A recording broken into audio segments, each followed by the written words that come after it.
जय जिनेन्द्र। कल हमने जैन दर्शन की समस्याओं के संदर्भ में कुछ बातों पर ध्यान दिया।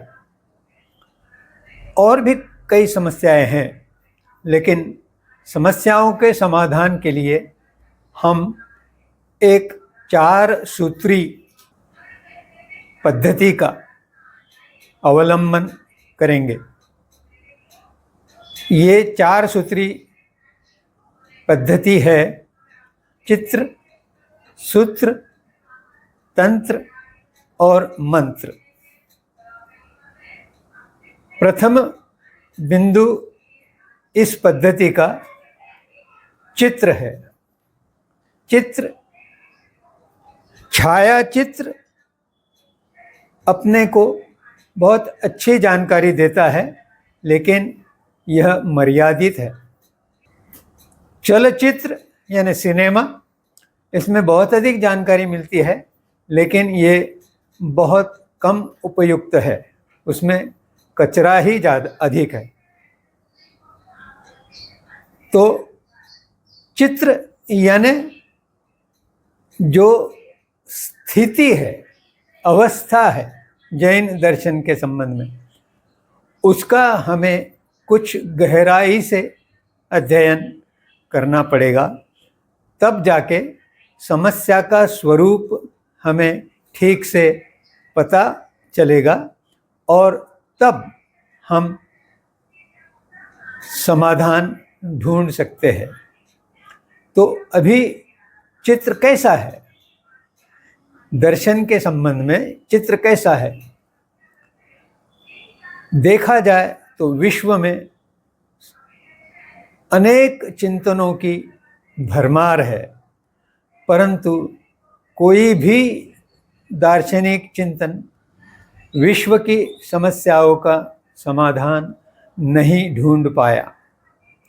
परंतु जैसा मैंने कल बताया कि जैन दर्शन की ओर आज विश्व देख रहा है, क्योंकि विश्व में जो अशांति फैली है, जो भय फैला है, उसके कारण विश्व अब बहुत ही अधिक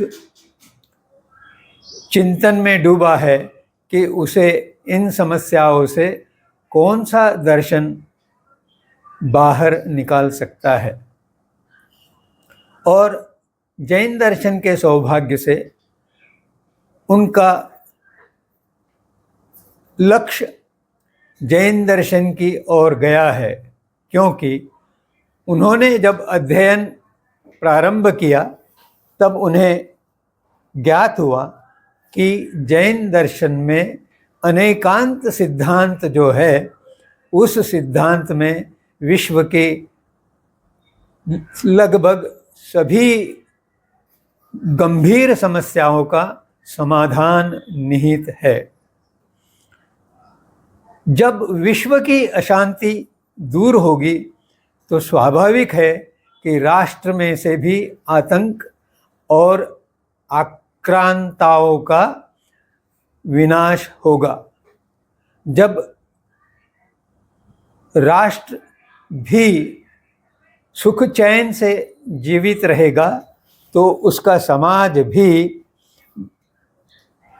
निडर और आनंदित रहेगा। ऐसे समाज का हर व्यक्ति प्रसन्न, सुखी और अपने आप में अध्यात्म की ओर झुकाव करने वाला तैयार होगा, क्योंकि मनुष्य जन्म का मूल अंतिम लक्ष्य जो है वह मोक्ष की ओर जाना। अब इस दृष्टि से विचार किया गया तो विश्व की स्थिति क्या है? आज व्यक्ति धर्म और दर्शन की ओर उपेक्षा के भाव से देखता है। लगभग 100 वर्ष पहले भारत के एक वरिष्ठ नेता और स्वतंत्रता सेनानी लोकमान्य तिलक जी ने अहमदाबाद में आचार्य जवाहरलाल जी महाराज साहब के सामने अपने व्याख्यान में एक और तो यह स्वीकार किया था कि उन्हें जैन दर्शन का ठीक से ज्ञान प्राप्त नहीं हुआ, क्योंकि जैन दर्शन की कोई अच्छी पुस्तकें पठन के लिए उपलब्ध नहीं है, अध्ययन के लिए लिखी नहीं गई है।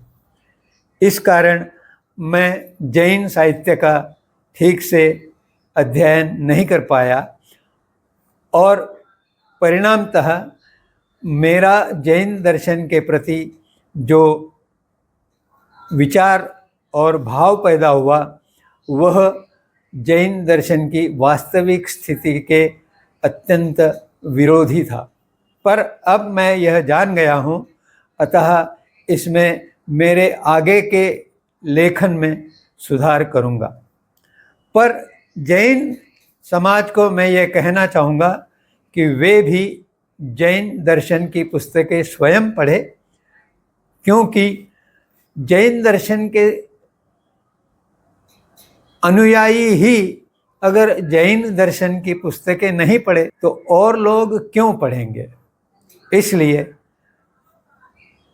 मेरा पुनः निवेदन है कि जैन लोग भी अपने दर्शन का अध्ययन करें। आश्चर्य की बात यह है कि 100 वर्ष पहले एक वरिष्ठ राष्ट्रीय नेता ने कहने के पश्चात भी जैन समाज में इसके दिशा में कोई बहुत परिवर्तन हुआ हो, ऐसा अनुभव नहीं होता। आज भी जैन व्यक्ति और परिवार जैन साहित्य के प्रति उदासीन है।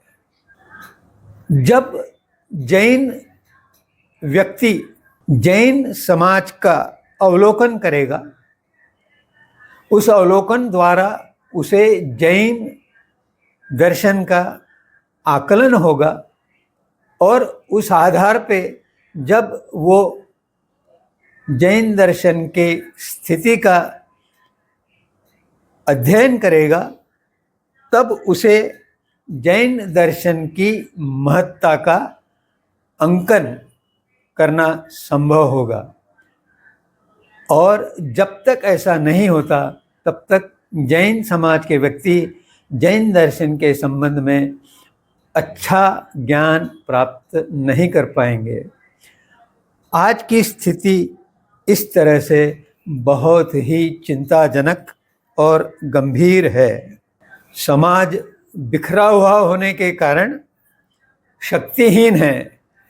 यह विश्व का नियम है कि जो एकत्र होते हैं वो शक्तिशाली होते हैं।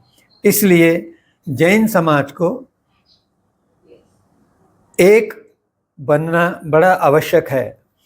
और अगर इसमें समाज के धुरंधर और आचार्य कुछ विरोध करने लगे तो जैन लोगों को अम्मा पियोरो की भावना, यानी जैन दर्शन में जो जैन समाज को अम्मा पियोरो की भूमिका दी गई है, माता पिता की भूमिका दी गई है, उससे प्राप्त अधिकार का उपयोग करना होगा।